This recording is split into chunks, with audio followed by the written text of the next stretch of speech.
Olá a todos, o meu nome é Sónia Junqueira e estou a representar o projeto Palavra-Chave, um novo manual de português da Porta Editora para o sétimo ano de escolaridade. Neste webinar, vamos abordar o domínio da oralidade, mais concretamente, vamos mostrar como se pode fazer a apresentação oral de um livro. Nas aprendizagens essenciais do sétimo ano, no que diz respeito à expressão oral, os alunos devem saber fazer duas coisas: uma exposição oral e também manifestar o seu ponto de vista e a sua opinião. E a apresentação de um livro é uma atividade que conjuga estas duas vertentes. Portanto, os alunos, por um lado, têm de apresentar informações sobre o livro que escolheram, informações de caráter mais objetivo, mas devem também dar a sua opinião, o seu ponto de vista relativamente ao livro lido. E, portanto, vamos aqui cumprir estas duas características que as aprendizagens essenciais colocam dentro da expressão oral. A nossa proposta é então a proposta de um exercício prático a partir de um livro do projeto de leitura. Portanto, um livro que o aluno tenha escolhido para cumprir este ponto da avaliação, que é então a avaliação da leitura. E a nossa tarefa é a seguinte: prepara uma exposição oral na qual apresentes um livro do projeto de leitura aos teus colegas e manifestes a tua opinião sobre essa obra. Portanto, este é o ponto de partida e nós vamos desenvolver o nosso trabalho em 5 etapas. Primeiro, preparar a apresentação, o que é que o aluno deve então fazer nesta fase inicial. Depois, treinar a apresentação, ou seja, antes do grande dia da apresentação perante os professores, perante o professor, os colegas, o que é que o aluno pode fazer, de que forma é que pode ensaiar a sua apresentação. Depois, ainda antes de apresentar, fazer uma autoavaliação para perceber o que é que ainda pode corrigir antes do grande momento. E depois chegamos ao dia da apresentação e, posteriormente, vamos ter uma avaliação por parte do professor que poderá coincidir com um novo momento de autoavaliação do aluno relativamente ao seu trabalho. Vamos então começar pela primeira etapa, a preparação da apresentação. É óbvio que, tratando-se da apresentação de um livro, a primeira coisa a fazer é selecionar um livro e lê-lo integralmente. O livro deve ser sempre escolhido de acordo com os interesses pessoais do aluno, os seus gostos, para que a leitura se transforme num verdadeiro prazer e não seja apenas uma tarefa que o aluno tem de cumprir. Depois, é também importante que o aluno compreenda quais são os objetivos da sua apresentação. E já vimos há pouco que um dos objetivos é transmitir informação sobre o livro e um outro objetivo é permitir que o aluno dê a sua opinião e que manifeste o seu ponto de vista. Portanto, há que ter em conta estes dois objetivos finais. Depois, o aluno deve pesquisar informação e recolher e organizar e selecionar toda aquela que considera pertinente para integrar na sua apresentação oral. E deve depois organizar tudo isto num plano guia para, de forma estruturada, organizada, começar então o seu trabalho verdadeiro. Temos então um plano guia modelo que apresentamos aqui e que obviamente poderão partilhar com os vossos alunos e que poderá servir de exemplo para o seu trabalho. Temos aqui tópicos que consideramos importantes incluir, como o tema que vai ser o tema da nossa apresentação. Neste caso, como ainda não temos nenhum livro escolhido, será a apresentação de um livro do projeto de leitura. Temos também a indicação do tempo que deverá aproximadamente durar a apresentação oral. Nós colocamos aqui 3 minutos, embora obviamente possa haver uma tolerância nesse sentido e, é claro, possam acordar um outro tempo com os vossos alunos. E temos também aqui a colocação da data. É importante que o aluno não se esqueça que deve cumprir o prazo definido com o seu professor. A estrutura é também um tópico importante. E aqui realçamos o seguinte: estamos a falar de oralidade, mas tal como acontece na escrita, é importante que o aluno tenha o seu discurso muito bem estruturado. E uma segmentação em introdução, desenvolvimento e conclusão pode ser uma mais-valia para que as ideias estejam todas muito bem organizadas e para que no momento da apresentação o aluno saiba perfeitamente o que deve dizer a seguir, tópico por tópico. Relativamente à introdução, então, o que é que nós sugerimos? Bem, em primeiro lugar, que haja, de forma educada, uma saudação de todos aqueles que o vão ouvir, colegas, professor, etc. Depois que o aluno, então, apresente o livro que escolheu e que fale um pouco, por exemplo, sobre o autor, muito brevemente, com alguns dados, para que os colegas fiquem a saber um pouco mais sobre essa pessoa e que fale, por exemplo, das ilustrações, se pertinente, e também da editora. Ainda neste momento da introdução, é a altura de o aluno justificar a sua escolha, ou seja, por que motivo é que escolheu aquele livro e não um outro qualquer. Quanto ao desenvolvimento, o aluno deve então apresentar um resumo do livro e aqui é importante que o aluno não desvende o final, para dar a possibilidade aos colegas que vão ficar motivados, para lhes dar a possibilidade então de lerem também eles o livro e descobrirem por si o desenlace. O aluno, neste momento, deve também apresentar alguma personagem, episódio ou situação preferida e deve também explicar qual é a relação que existe entre o título do livro e a história em si. Isto porque, como sabem, há certos livros que têm títulos enigmáticos, às vezes nem percebemos muito bem o que é que determinado título tem a ver com a história e será interessante o aluno fazer essa explicação aos colegas. E, finalmente, ainda dentro do desenvolvimento, um último ponto que sugerimos é a seleção de um excerto para ler e partilhar com os colegas, mais uma vez com o objetivo de cativar a sua atenção. Para a conclusão, ficam reservados os seguintes pontos. A reflexão do aluno sobre o livro, ou seja, de que forma é que este livro o marcou, o que é que o aluno aprendeu com o livro, se o recomenda ou não, e é importante o aluno perceber que quer recomende, quer não recomende, tem sempre de justificar a sua escolha. E, finalmente, mais uma vez, de forma educada, agradecer a atenção dos colegas e também do professor. Portanto, esta é a preparação. Nesta fase da preparação, nós também sugerimos algo que, não sendo obrigatório, é então algo opcional, poderá ser uma mais-valia para os alunos, e que é a criação de elementos auxiliares à sua apresentação. Por exemplo, fazer-se acompanhar de projeção de tópicos e de imagens, como por exemplo num PowerPoint, criar um póster ou criar um cartaz que seja alusivo ao livro, por exemplo, fazer um folheto e dar aos colegas para que eles, por tópicos, consigam seguir a sua apresentação, criar até, no caso de um aluno mais criativo, mais virado para as artes, criar um adereço ou um objeto que tenha a ver com o livro, e isto pode tornar a apresentação muito mais estimulante, muito mais apelativa, e também pode servir para outra coisa. No caso dos alunos mais tímidos, aqueles que sofrem mais com ansiedade, isto pode ser também uma boa forma de distrair um pouco a atenção dos colegas de si, não é? E de os orientar para algo que está a acompanhar a sua apresentação. Mas é apenas uma sugestão.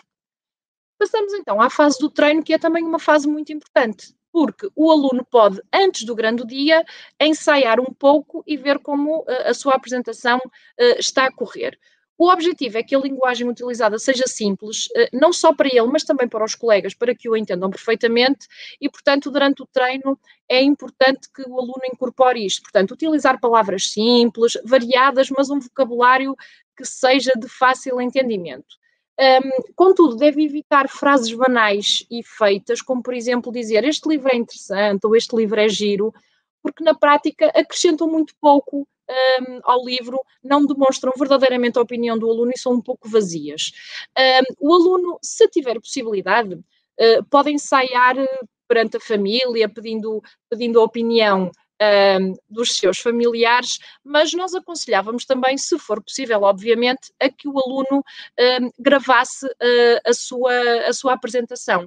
Pois se o aluno gravar e depois se vir aquilo que fez, poderá, obviamente, melhorar algum aspecto, perceber em que é que está a falhar, e isso pode ser uma grande ajuda para que no final a sua apresentação seja excelente. E, como sempre, o objetivo é também que o aluno seja expressivo, e isso ele pode ser em frente aos familiares, obviamente, ou quando está a gravar, já preparando o momento em que vai falar perante os colegas. A autoavaliação é a terceira etapa e nós consideramos que é muito importante que o aluno a faça ainda durante esta fase, ou seja, após o treino, pois se ele tiver a oportunidade então de ensaiar e de fazer a apresentação em frente aos familiares ou amigos, eles poder-lhes dar algumas indicações e dizer que determinada coisa correu bem ou algo não correu tão bem. Se o aluno tiver então a oportunidade de gravar, poderá ver-se a si próprio e também perceber em que é que pode estar a falhar ou não. E, portanto, o que nós sugerimos é que o professor partilhe uma tabela, ou esta, ou algo semelhante, para que o aluno possa ter noção daquilo em que ainda pode melhorar para fazer uma ótima apresentação.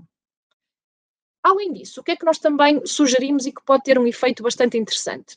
Temos 2 vídeos aqui da escola virtual, estão disponíveis para visualização, de 2 crianças, mais ou menos da faixa etária dos nossos alunos, e que podem ser um exemplo e podem também incentivá-los a fazer um trabalho ainda melhor. O primeiro, apresentação oral, é então um exemplo de uma apresentação feita por uma aluna relativamente a um tema. A apresentação oral de um texto lido é um outro vídeo de um aluno que, como o próprio nome indica, fez uma apresentação de um texto, neste caso de um livro, o livro Ulisses, e que vai um bocadinho mais ao encontro daquilo que nós estamos a pedir aos alunos neste momento. Mas quer um, quer outro, são ótimos exemplos de como o aluno pode conseguir fazer uma apresentação de qualidade e também mostrando como é importante toda a fase da preparação para que depois no dia saia tudo muito bem. Chegou o dia da grande apresentação e, portanto, nós aqui o que é que sugerimos? Que o professor tente ajudar da melhor forma o aluno a controlar os nervos que são normais nestas situações. Em primeiro lugar, mostrar ao aluno, dizer-lhe antes que, caso ele se aperceba de que saltou um determinado tópico ou de que não disse algo que estava no seu plano guia, que não deve parar, deve continuar, pois é importante a flexibilidade. E o facto de se ter esquecido ou de ter saltado não significa que a apresentação não correu bem. Depois, ajudar os alunos a controlar os nervos, mostrando que eles vão falar para os seus colegas do dia-a-dia, portanto, colegas que conhecem tão bem, mas podemos também sugerir, aqui o professor pode sugerir que o aluno, durante a apresentação, se vá focando naqueles colegas que o conhecem melhor, com quem está melhor, para que haja ali também uma confiança acrescida durante a apresentação, para que ele se sinta um pouco mais calmo. E também relembrar ao aluno a importância de aspectos que não têm só a ver com o conteúdo, mas que são importantes nestes momentos. Por exemplo, a voz. É importante que o aluno não fale nem muito alto nem muito baixo, é importante que o aluno não fale nem muito devagar nem muito rapidamente, que não seja monocórdico, que faça uma pronúncia correta de todas as palavras. Relativamente ao conteúdo, é claro que o aluno já preparou o que ia dizer, não é? Mas neste momento o que é importante é reforçar o seguinte: é essencial que o aluno utilize frases corretas, coerentes, coesas, para que a sua mensagem seja passada de forma clara para os colegas. E isto é essencial. E, por fim, chamar a atenção também para a postura. Por exemplo, é melhor ser natural do que levar uma postura ensaiada, por exemplo, para a sala de aula, porque os colegas vão perceber e o aluno poder-se-á não sentir até muito à vontade com isso. É também importante que o aluno seja expressivo, que utilize as mãos quando possível, que não esteja estático na sala, que se vá movimentando e também que mantenha algum contacto visual com os colegas, evitando deitar os olhos para o chão, ainda que nós saibamos que é muito difícil às vezes para eles cumprirem estes requisitos, mas o que é importante é reforçar a confiança antes da apresentação. Terminada a apresentação, está na altura da avaliação. Temos a avaliação do professor e temos também um outro momento em que o aluno se pode autoavaliar. Ele já o tinha feito depois do treino, mas no final é também conveniente que, por exemplo, o professor partilhe com ele uma grelha semelhante a esta e que o aluno consiga perceber se todos os parâmetros que ele deveria cumprir foram efetivamente cumpridos. E isto também é importante para que ele possa melhorar e para que na próxima apresentação possa ainda fazer um trabalho melhor. Vamos agora apresentar um exemplo prático de uma apresentação de um livro, baseada então num livro que nós escolhemos e que sugerimos, que é A Lenda do Cavaleiro Sem Cabeça. O tema então será a apresentação do livro A Lenda do Cavaleiro Sem Cabeça. Vamos manter o tempo que definimos e vamos então dar aqui alguns tópicos que podem surgir na introdução, no desenvolvimento e na conclusão e que poderão partilhar com os vossos alunos. Vamos imaginar então que estamos a apresentar este livro. O que é que nós começamos por fazer? por saudar os nossos colegas educadamente e o nosso professor. Depois, identificamos o livro, não é? Dizemos o título, A Lenda do Cavaleiro Sem Cabeça, dizemos que foi escrito por Washington Irving e apresentamos algumas características do autor, referências biobibliográficas, que vamos ver no diapositivo seguinte. E falamos também um bocadinho da ilustração e da editora, e apresentamos então estes dados aos nossos colegas. Ainda neste momento da introdução, o que é que nós vamos fazer? Vamos justificar a nossa escolha relativamente a este livro e vamos dizer, por exemplo, que escolhemos este livro porque somos apreciadores de literatura de ficção, de suspense, de terror e que gostamos muito de mistério. Aqui, como eu disse há pouco, tem algumas notas biobibliográficas do autor e esta seria uma possibilidade para aquela fase da introdução. Passamos ao desenvolvimento. E o que é que nós temos então de fazer aqui? Fazer um resumo do livro, não é? Mais uma vez, sem desvendar o final. O que é que nós então sugerimos que o aluno faça neste momento? Que, por exemplo, faça a descrição do Vale Adormecido, que é um lugar muito importante para o desenrolar da ação, que faça também a caracterização da personagem principal, um professor chamado Ichabod Crane, e que mostre também de que forma é que esta personagem principal se relaciona com as outras, e, nomeadamente, com aquela que surge no título do livro, com o Cavaleiro Sem Cabeça. Continuando, o que é que nós sugerimos agora? Que o aluno explique qual é a relação do título com a história em si, que fale um pouco sobre este Cavaleiro Sem Cabeça, quem é, qual é a sua importância na história. E também sugerimos uma outra coisa, que ele explique aos colegas porque é que o título é A Lenda do Cavaleiro Sem Cabeça e não A História do Cavaleiro Sem Cabeça. E, portanto, pode ser também aqui um aspecto interessante a explorar. Ainda na fase do desenvolvimento, o que é que nós sugerimos então? A escolha de um excerto para que seja lido aos colegas e, obviamente, tratando-se de uma obra deste género, quanto mais intrigante e quanto mais misterioso for o excerto, melhor para aguçar a curiosidade dos nossos colegas. Finalmente, vamos à conclusão e vamos então apresentar uma reflexão final sobre a obra. O que nós sugerimos é que o aluno diga que, por exemplo, aprendeu que há certos acontecimentos muito misteriosos para os quais não existe necessariamente uma explicação, isto de certeza que vai deixar os colegas também curiosos. Recomendamos a leitura do livro porque gostamos bastante do livro e a prova disso são, por exemplo, as descrições muito pormenorizadas e o facto de o final ser verdadeiramente inesperado. Também, provavelmente, vai levar a que muitos fiquem curiosos. Finalmente, mais uma vez, com a educação, agradecemos a atenção que os nossos colegas nos dispensaram e agradecemos também ao professor por nos ter ouvido. Esta é, então, a nossa proposta para um exemplo prático relacionado com a apresentação oral do livro. Esperamos que tenham gostado e agradecemos, uma vez mais, a vossa atenção e a vossa disponibilidade. Entretanto, estes materiais ser-vos-ão enviados para que possam colocá-los em prática com os vossos alunos. Muito obrigada e até breve.